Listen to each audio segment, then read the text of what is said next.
여러분, 제가 요즘에 열심히 요즘은 아니고요. 계속해서 저의 인생이 지금 육아 중에 있습니다. 첫째 아이가 자라면서 많이 듣게 되는 말이 있습니다. 사실 첫째 아이가 자라면서 이제 훈육을 하고 혼낸 일들이 생기다 보니까 듣게 되는 말입니다. 아빠는 내 마음도 몰라주고 이러면서 막 울어요. 뭘 몰라 맨날 이럽니다. 정말 많이 듣습니다. 여러분, 제가 그 아이의 마음을 알까요? 모를까요? 어떻게 알아요? 모르죠. 다는 몰라요. 그죠? 모르는 부분도 있지만 사실 자기도 자기 마음을 모르는 것 같아요. 혼내거나 잘못한 일을 가지고 꾸중하면 그 상황에서 어쨌든 속상해하고 자기 마음을 몰라준다며 이렇게 억울함을 토로할 때 저는 T이기 때문에 이렇게 하나하나 따져가면서 이제 얘기를 하는 편이지만 그 얘기가 다 끝나고 울음이 터질 때는 항상 안아줍니다. 안고 이 녀석이 울 때까지 기다려주고 울고 나서는 이제 다시 한번 교정해주는 경우가 많이 있죠. 여러분, 내가 사랑하는 사람이 내 마음을 몰라주면은 기분이 좋나요? 안 좋나요? 답답하죠. 사실 청년 시절에 아직 자녀가 없는 시기에 사랑하는 사람이 내 마음을 모를 때 느끼는 답답함을 가장 많이 느끼는 시기는 아마 짝사랑할 때 아닐까요? 정말 좋아하는 마음이 혼자는 있는데 상대방의 마음을 모를 때, 그리고 상대방이 내 마음을 모르는 것 같이 느낄 때, 그리고 상대방이 내 마음을 아는데 외면하는 것처럼 느껴질 때 마음의 답답함을 많이 느낍니다. 이것하고는 다르겠지만 어쨌든 내 마음을 누군가가 몰라준다고 느끼면요, 마음이 답답하죠. 부모의 마음, 목자의 마음도 그런 것 같습니다. 제가 여러분을 볼 때도 그런 마음이 들어요. 여러분들이, 그리고 사실 제 자녀들이 아름답게 자라기 원하고 올바르게 자라기 원하고 좋은 것들을 누리기 원합니다. 그리고 그 과정 안에서 조금은 어려워 보이는 선택을 해주기를 원하지요. 뛰어넘기를 원하는 것입니다. 이 말을 하는 게 참 조심스러운데 얼마 전에 드디어 제가 어린이에게 처음으로 충격적인 말을 들었습니다. 유은이에게 학습지를 풀라고 얘기했는데, 첫째 아들에게 학습지를 풀라고 얘기했는데 유은이가 저에게 폭탄과 같은 말을 던졌어요. 공부가 인생의 전부냐? 야, 너 산수하잖아. 뭐 몇 학기 몇 하고 있는데 도대체 무슨 소리야? 공부가 인생의 전부야? 하기 싫어. 끝까지 미루고, 그 전까지 분명히 만화책 보고 있었는데 잠깐 공부하라고 그랬더니 화를 냈던 걸 보면서 조금 화가 났던 것 같습니다. 그러면서 앉혀놓고 충분히 얘기했어요. 야, 너 하루 네가 깨어있는 열 몇 시간 중에 10분, 20분 지금 다른 애들은 문제집 푸는데 우리는 문제 풀리는 것도 아니야. 조금만 풀어라고 얘기하는데 어때요? 하고 싶어 하나요? 안 하고 싶어 하는 게 당연합니다. 근데 여러분, 걔가 뭐 지금은 좀 괜찮다 쳐도 나중에 초등학교 5, 6학년이 됐는데 한글도 못 읽고 있으면 너무 기쁘고 즐거울까요? 아니죠. 그렇죠? 한글도 읽고 산수도 할 수 있어야 되고 곱셈도 할 수 있어야 되지 않겠습니까? 근데 여러분, 그걸 배우는 게 쉽나요? 너무 오래 걸려서 오래전이라서 기억이 안 나실지도 모르지만 그런 것들 하나하나 배워 나가야 합니다. 어려운 것들을요, 감수해 나가면서 조금씩 배워 나가기를 원하는 것이 부모의 마음이에요. 그래야지 사람다운 사람이 될 수 있는 거죠. 자기 구실을 1인분을 해가면서 살기를 원하기 때문에 조금 힘든 과정이라도 거치기를 원하는 겁니다. 여러분, 지도자의 자리에 올라가게 되면요, 특별히 여러분 리더의 자리에 올라가게 되면 함께하는 사람들을 보게 됩니다. 그리고 그 사람들의 상태를 보게 되고 그 사람들을 향한 소망이 생겨나기 시작합니다. 이렇게 되기를 원하는 거죠. 조금 더 성장하기를 원하는 거죠. 조금 더 말씀을 귀를 기울이고 기도하고 헌신하고 돕기를 원하는 마음이 생깁니다. 계속 예를 들어서 죄송하지만 유은이가 첫째고 유신이가 둘째예요. 근데 저희가 유은이만 기를 때는 몰랐는데 유신이랑 관계 안에서 더 연약하고 어린애가 있으니까 더 큰 애가 더 어린애를 조금 봐줬으면 좋겠는 마음이 생깁니다. 조금 도와줬으면 하는 마음이 생깁니다. 이 아이가 자라가는데 도움이 되고 본이 되어주기를 원하는 마음이 생기더라고요. 그게 부모의 마음입니다. 당연한 마음이죠. 하지만 그 당연한 마음이 아이에게 때로는 부담이 되기도 하는 것이죠. 그 복잡한 마음 안에서 여전히 나의 자녀들을 사랑하는 부모로서 이 아이들에게 무엇을 요구하고 어떻게 하기를 기대해야 되는지에 대해서 계속해서 기도하게 됩니다. 제가 여러분을 품고 기도할 때도 동일합니다. 오늘 찬양을 하고 있는데 현무기가 들어오더라고요. 현무기가 들어오는데 제 마음 안에 그런 마음이 들어서 좀 눈물이 났던 것 같습니다. 사실 현무기가 신입생이에요. 그래서 수련회 같이 가자고 했는데 친한 친구들 없고 이렇게 없는 상황들 때문에 어려워서, 그리고 상황들이 어려워서 오지 못했습니다. 그 상황 안에서 제가 너무 현무기한테 미안한 마음이 들었습니다. 조금 더 편하게 함께 할 수 있는 환경을 내가 마련해 주고 싶었는데 내 힘이 미치지 못했구나 이러면서 막 너무 미안한 거예요. 안 온 얘한테 얘가 잘못했다는 생각이 드는 게 아니라 못 올 수밖에 없는 상황이 우리 공동체 안에 있다는 것이 좀 안타까웠던 것 같습니다. 눈물이 많이 났습니다. 그리고 기도하면서 수련회 오고 가는 사람들을 향하여서 바라볼 때 제 마음 안에 고마운 마음과 안타까운 마음들이 동시에 들었던 것 같습니다. 시간을 쪼개서 와서 함께 해주는 것들이 고맙고, 하지만 또 내 기대만큼 뛰어넘어줬으면 좋겠는 마음이 있는데 아직 거기까지 미치지 못해 보이는 것 같은 모습을 갖고 있는 친구들 향해서는 안타깝고 마음이 아프고 여러 가지 마음들이 계속해서 오갔어요. 그래서 좀 많이 울고 기도했던 것 같습니다. 여러분, 이런 마음을 제가 얘기해도 아마 여러분은 다 모를 겁니다. 알기가 어렵죠. 그렇죠? 근데 여러분, 그 마음을 헤아려서 조금씩 알게 되고 그 마음이 나눠지기 시작하면요, 함께 할 수 있게 됩니다. 그리고 한 뜻으로 걸어갈 수 있게 되는 것이죠. 요나를 보면서 그런 마음이 듭니다. 정말 하나님 마음에 관심이 없구나 라는 생각을 하게 됐어요. 오늘 읽은 본문 바로 앞에서 지난주에 요나가 하나님께 화를 내는 장면을 가지고 살펴보았습니다. 하나님께 성을 낸 뒤에, 하나님과 성난 대화를 나눈 뒤에 요나는 그 큰 성읍 니누에로부터 나옵니다. 도시 근처에 임시 거처를 지었습니다. 초막을 짓지요. 그리고 성읍이 무슨 일이 일어나는지를 보려고 그늘 아래에 앉습니다. 여러분, 하나님이 이 성읍을 심판하지 않겠노라고 집행유예를 선언하셨습니다. 하지만 요나는 여전히 그 도시에 무슨 일이 일어나는 것을 보기 원합니다. 무슨 마음이었을까요? 니네를 봐주기는 하는데 잠깐 봐주고 확 쳐버렸으면 하는 마음이 있는 겁니다. 긴 시간 동안 봐주지는 않았으면 좋겠는 거죠. 심판이 유예됐지만 빨리 심판이 있었으면 좋겠다를 생각하고 있었던 겁니다. 그렇게 성 밖에서, 광야에서 성읍을 지켜보고 있던 요나가 아마 햇빛이 햇볕이 쨍한 것 상태에서 앉아 있는 것을 보고 하나님이 안타까운 마음을 가지셨던 것 같습니다. 그의 머리를 위해서 그늘이 지게 하셨습니다. 박넝쿨을 자라게 하셨죠. 주석가들이 이 식물을 아주까리 또는 파자마로 보았다고 합니다. 이 식물은 아주 빨리 자라고 넓은 잎으로 그늘을 금방 만든다고 해요. 그래서 이거 덕분에 요나는 크게 기뻐했다고 이야기합니다.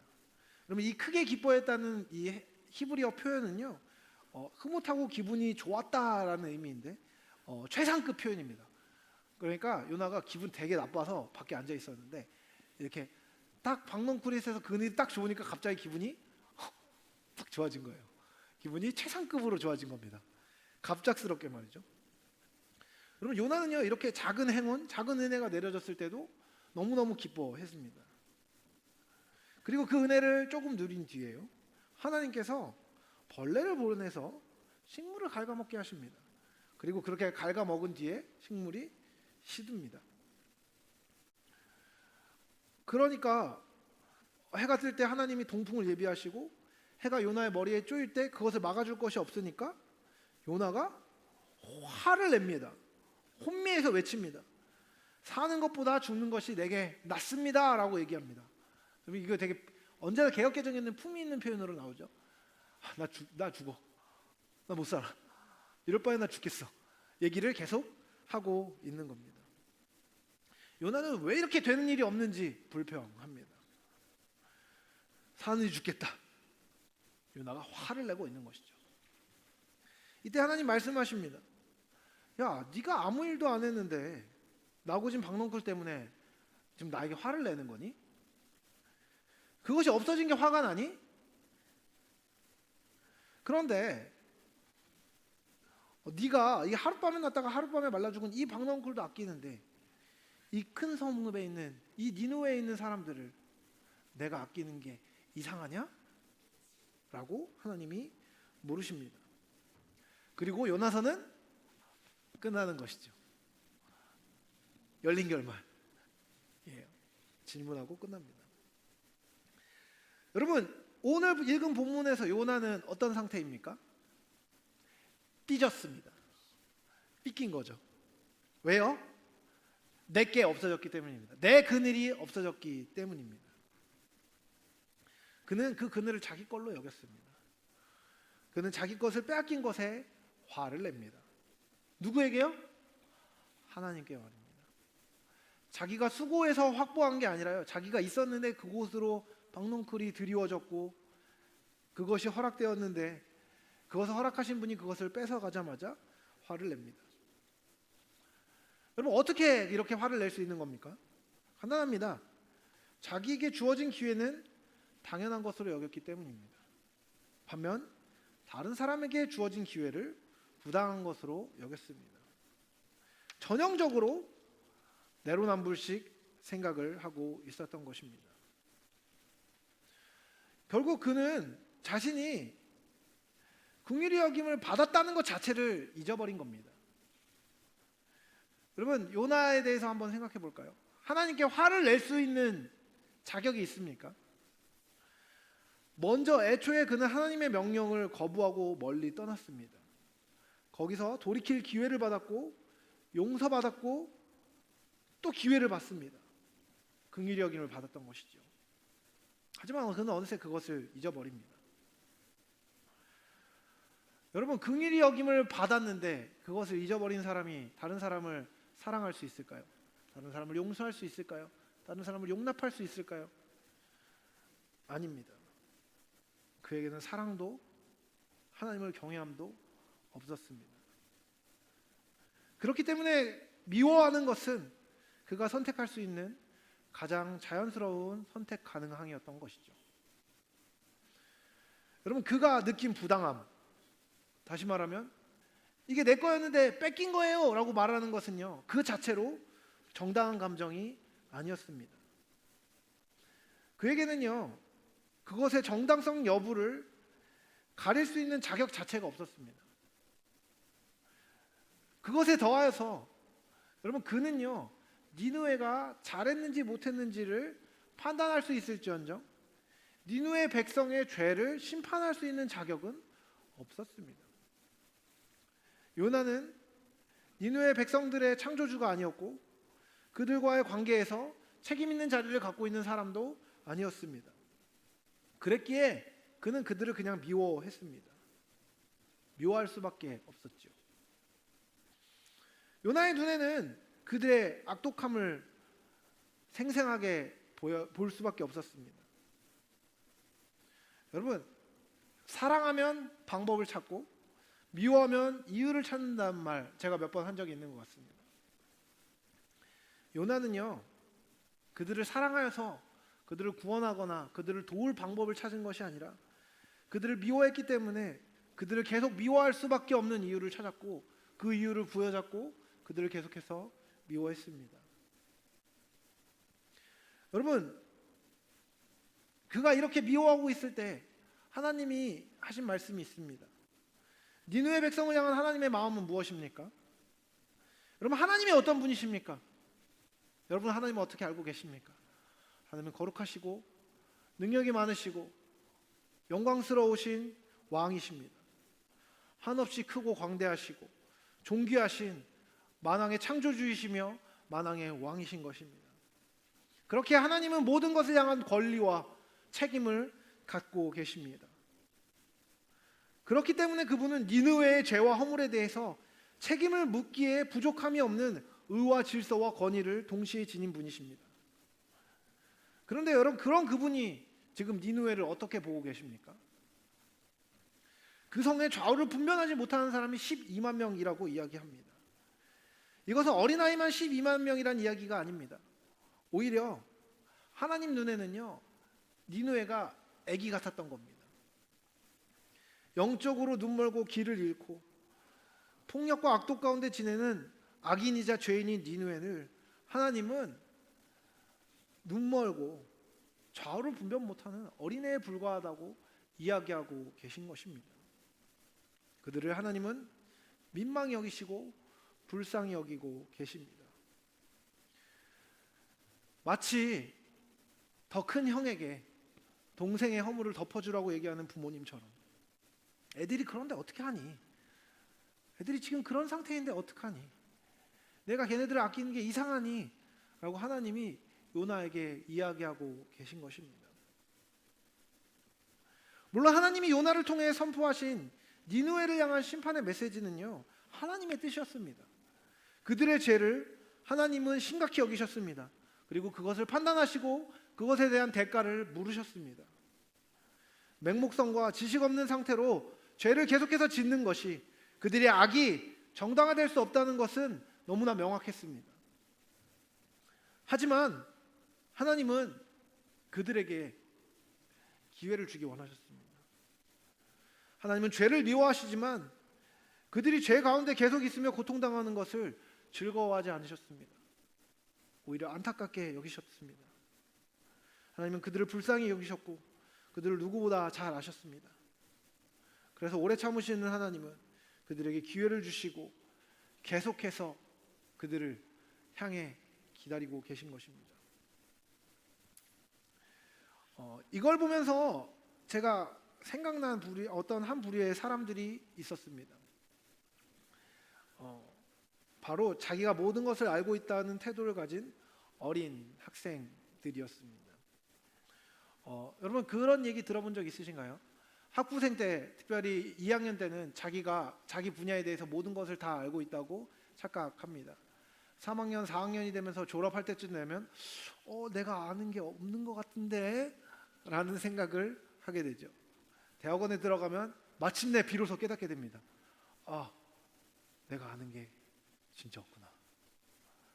그리고 박사과정에 들어가면 어떻게 되는지 아십니까? 저는 박사과정에 들어가지 않았지만 제 박사과정에 있는 제 친구들이 그렇게 얘기했습니다. 내가 모른다는 것을 다른 사람들에게 알리지 말라. 내가 모르지만 내가 아는 것만 어떻게 잘 정리해서 학위를 따겠다. 박사학위 과정에 있는 사람들의 목표입니다. 그리고 박사를 따고 마침내 교수가 되었습니다.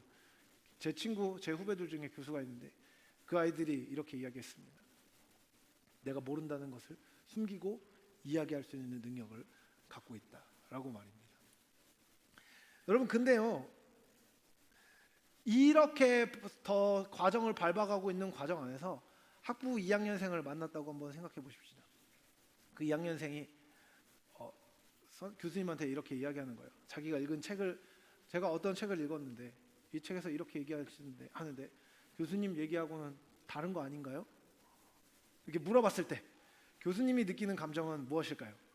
1번 미친놈이라고 생각한다. 2번 잘난 척하는 녀석이라고 생각한다. 3번 귀엽다. 정답은 보통은 3번입니다.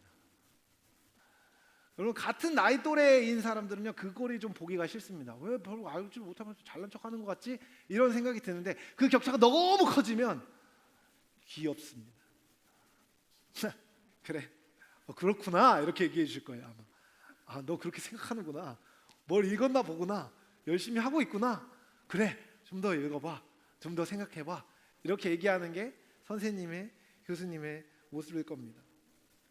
언젠가 자기가 그렇게 물어본 것을 가지고 이불킥할 것을 분명히 알고 있기 때문에 계속해서 그런 태도를 가지면 귀여워할 수 있고 불쌍히 여길 수 있고 사랑할 수 있게 되는 것입니다.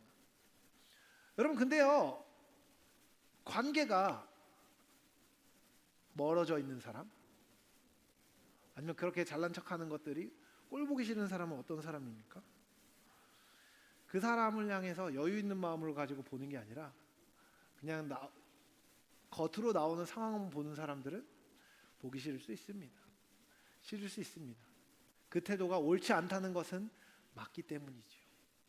하지만 여유 있는 사람, 그 사람이 갔던 길을 이미 가봤던 사람, 그리고 가봤음으로 말미암아 그 과정 안에 어떤 과정이 있는지를 조금 더 알고 있는 사람은요, 연약한 사람을 사랑해 줄 수 있는 것이죠. 저명한 종교개혁자인 칼빈은 이렇게 말했습니다. 요나의 가장 큰 죄는 니느웨를 향한 대단히 비인간적인 태도인 그의 옹졸함과 편협함에 있다. 하나님의 너그러움은 이를 질타하는 고발장이다 라고 말입니다. 여러분, 예수님은요, 돌아가시기 직전 마지막 주에 나귀를 타고 예루살렘에 들어가셨습니다. 성의 지도자들과 군중의 손에 고난을 당할 줄 아셨지만 그분은 요나처럼 분노에 가득 차거나 자기 연민에 빠져 죽어야겠다고 얘기하거나 상대방을 비난하지 않으셨습니다. 오히려 그들을 불쌍히 여기셨죠. 누가복음에 그 장면이 참 잘 나옵니다. 예수님이 이렇게 말씀하셨습니다. 아버지, 저들은 저를 고문하고 죽이고 있습니다. 저를 부인하고 배반하고 있습니다. 그러나 저들 중 누구도, 심지어 바리새인들조차도 자신들이 하는 일을 온전히 이해하지 못합니다. 그들은 예수님이 누군지 몰랐습니다. 자기를 창조하시고 자기를 인도하시고 자기에게 복 주실 수 있는 분이시라는 것을 온전히 알지 못한 채로 사랑 없이 자비 없이 마음대로 행했습니다. 여러분, 사실 이 요나와 같은 모습을 우리는 모두 비슷하게 가지고 있습니다. 우리는요, 알고 있다고 생각하고 아니면은 그 부분에 눈을 감고 생각합니다. 우리는 우리가 행하는 일들의 의미를 사실 다 알지 못합니다. 우리가 누군가를 판단하고 정죄하며 다른 이들의 잘못을 용서하지 못할 때 우리는 우리 스스로가 받은 은혜의 가치를 크게 잊어버리거나 평가절하하는 것이라는 사실을 기억해야 합니다. 여러분, 우리는요, 이상하게 다른 사람들을 이해해 주는데 에너지를 쏟으려고 하지 않습니다. 어지간하면 다른 사람의 사정은 그냥 이런지하에 단순화시켜 버립니다. 내가 어떤 부탁을 했는데 누군가 거절하면요, 거절할 수밖에 없는 이유가 있었겠지라고 생각하면서 이해하기보다 그냥 핑계일 뿐이라고 상대방을 원망하는 경우가 많이 있죠. 우리의 삶을 정당화하는 데는 힘을 쏟아주고 나는 그럴 수밖에 없었다고 이야기하는 데는 열심을 내지만 다른 사람이 잘못된 행동이나 연약한 모습을 보일 때 그것을 이해해 주려고 하는 데는 큰 노력을 기울이지 않습니다. 여러분, 사실 그것은요, 모렴치한 일입니다. 특별히 예수 그리스도로 말미암아 용서의 은혜를 입고 예수를 구주와 주로 모셔서 그분이 원하시는 삶을 살기로 결정한 사람들에게는 더더욱이나 그렇습니다. 여러분, 하나님은요, 우리의 삶을 단순하게 바라보지 않으십니다. 하나님은 여러분의 삶의 복잡다단함을 알고 계십니다. 여러분이 학생이자 누군가의 자녀이자 누군가의 친구이자 누군가의 연인이자 누군가의 제자이자 누군가의 선생님이자 누군가의 친구라는 사실을 하나님은 알고 계십니다. 하나님은 여러분의 모든 상황과 모든 상태를 아시고 그 관계의 복잡성 속에서 여러분을 보고 계시는 것입니다. 그 복잡하고 어려움에도 불구하고 그 모든 것을 껴안고 여러분을 사랑하시는 것이 하나님이시라는 것이죠. 우리 임원들이 훌륭합니다. 그죠? 우리 임원들 훌륭해요. 근데 저기 있는 임원들이 다 모든 삶의 모습이 다 괜찮을까요? 그렇다고 얘기하는 제부터 아닙니다. 아닌 경우가 많죠. 그렇죠?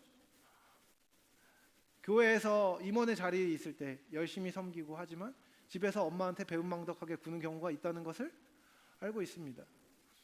친구들한테 가끔 아무리 연락해도 연락이 돌아오지 않는 친구도 있습니다. 그죠? 다른 사람에게 무관심한 사람도 있고, 때로는 무정할 때도 있고, 냉정할 때도 있습니다. 잘못 행할 때도 있고, 말실수를 해서 여기 있는 지체들 안에 상처를 받는 경우도 있을 수 있습니다. 그 모든 복잡다단한 모습에도 불구하고 그들이 하나님 앞에 드린 시간의 가치를 우리가 함부로 깎아내릴 수는 없는 것입니다. 또한 더불어서 그 삶에 있는 구체적인 모습 안에 있는 죄의 모습도 우리가 함부로 괜찮다고 얘기할 수는 없는 것이지요. 그럼 제가 갑자기 이 이야기를 왜 하는지 아십니까?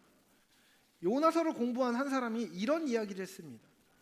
저는 성경의 하나님이 멜로드라마의 등장인물일 뿐이라고 생각했어요. 이교도들을 벌하고 신자들에게 복을 주는 존재로 본 거죠. 하지만 이 요나서의 하나님은 전혀 그런 분이 아니에요. 이분은 극도로 복잡한 분이세요. 때로는 신자들에게 복 주시고 이교도들을 심판하시지만 또 다른 때에는 이교도들에게 복 주시고 신자들을 벌하세요. 진노의 존재 혹은 사랑의 존재가 아니라 둘 다이고 그 모습이 뜻밖의 방식으로 드러나는군요. 여러분, 우리는 쉬운 걸 좋아합니다. 그래서 우리는요, 어지간한 것들은 단순하게 처리해버리고 싶습니다. 나한테 잘못하는 것 같이 느껴지면 나쁜 놈, 나한테 잘해주면 착한 사람, 먹을 거 주는 사람, 좋은 사람.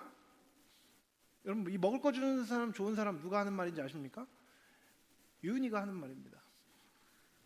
초등학교 2학년생이 먹을 거 주는 사람, 좋은 사람. 여러분, 그럴 때 제가 뭐라고 가르쳐줘야 되죠?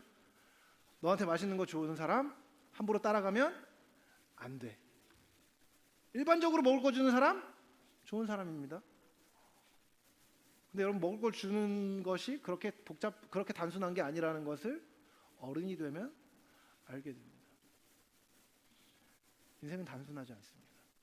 나에게 잘해주는 사람이 다 올바른 사람이 아니고 내가 보기에 이상하게 느껴지는 사람이 다 잘못된 사람이 아닌 것입니다. 우리는요, 근데요, 다른 사람들과의 관계 안에서 그 사람의 복잡한 다단함을 헤아리고 관심을 기울이고 그 사람과의 관계 안에서 에너지를 쏟는 것을 버거워합니다. 버거울 수 있죠. 어려운 일이니까요. 근데 그 버거움을 정당화하기 위해서 단순하게 처리해버립니다. 쟤는 이상해. 쟤는 나랑 안 맞아. 이 공동체는 내 스타일이 아니야. 반대도 마찬가지죠. 조금 잘해주면, 조금 괜찮다 싶으면 와 달려들었다가 조금 안 맞으면 상처받고 떠나는 겁니다. 너무 단순하게 살려고 하는 것이죠. 여러분, 그리스도인의 삶은요, 그렇게 단순하면 안 되는 겁니다. 원칙은 단순합니다. 하나님을 알고 하나님을 알리고 하나님을 사랑하고 하나님을 경외하고 그 사랑함으로 사람을 대하는 것이 우리의 가장 단순한 원칙입니다. 근데 그 단순함을 적용하는 방식은요, 좀 더 복잡해도 되는 것이죠. 이 복잡함이라는 단어를 저는 좀 더 성이 있어야 하는 것이라고 이야기하겠습니다. 좀 더 헤아리는 것이라고 이야기하겠습니다. 좀 더 번거로움을 감수하는 것이라고 이야기하겠습니다. 여러분, 단순함을 버리고 복잡다단함을 우리는 직면해야 됩니다. 그리고 그 복잡다단함을 고려하며 쉽게 판단하지 않되 사랑으로 해석하는 것. 제대로 보고 제대로 판단하고 비판적인 시각으로 보고 자유롭게 해석하는 것. 그것이 우리의 원칙입니다. 왜요? 하나님이 심판하시는 하나님이시자 자비를 원하시는 하나님이시기 때문입니다. 아우 복잡해, 아우 싫어, 그게 아니라요, 하나님은 그 모든 것들을 이루시는 분이십니다. 여러분, 제가 어저께 패배 설교 때 그런 이야기를 했습니다. 완전함을 요구하지 않는 유일한 종교가 기독교라고 말이죠. 여러분, 단순함을 버리고 복잡다단함을 직면하여 그 모든 것을 고려하되 원칙과 사랑을 가지려면 어떻게 해야 할까요? 우리의 힘만으로는 되어지지 않는 것이죠. 그래서 그 그런 하나님의 마음을 알고 그런 하나님께 잇대어서 하나님의 마음으로 행하고자 엎드리는 것이 필요해지는 것입니다. 여러분, 우리는요 그 긍휼히 여기시는 하나님 아버지의 마음을 알아야 합니다. 그리고 그 알아가는 그 마음으로 살아내야 하는 것입니다. 말씀을 마무리하겠습니다. 여러분, 단순한 원칙을 가지십시오. 하나님을 경외하고 하나님을 사랑하고 하나님을 알고 하나님을 알리는 것입니다.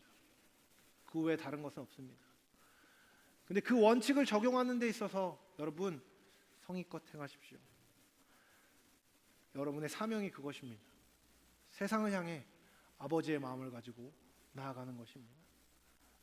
하나님 아버지의 마음을 품고 사랑과 지혜를 가지고 온전하게 행하는 것이 우리의 사명입니다. 또한 여러분과 함께하는 지체를 향해서 여러분 그렇게 행하십시오. 그렇게 사랑하십시오. 여러분, 잠깐 옆에 있는 사람들을 한번 지켜보시겠습니까? 옆에 있는 그 사람 어떻게 생겼습니까? 고집스럽게 생겼죠. 자기 맘대로 할 것 같죠. 딴 사람 말 안 듣게 생기지 않았습니까? 예, 맞습니다. 그 사람은 그런 사람입니다. 그런데요, 그 사람을 하나님께서 우리의 지체로 부르셨습니다. 그 사람을 우리가 포기하지 않고 끝까지 사랑해야 하는 사람으로 부르신 것입니다.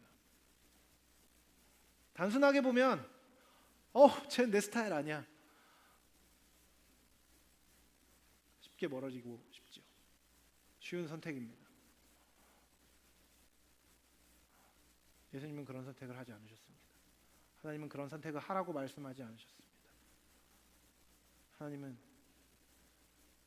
그렇게 함께하는 공동체로 함께할 수 없어 보이는 가장 연약한 사람을 부르시고 그 사람들에게 끝까지 손을 내미시고 끝까지 기회를 주시는 분이십니다. 제가 여러분에게 그런 사람이 되어주기 원합니다. 그리고 또한 여러분이 저에게 그렇게 손 내밀어주는 사람이 되어주기를 소망합니다.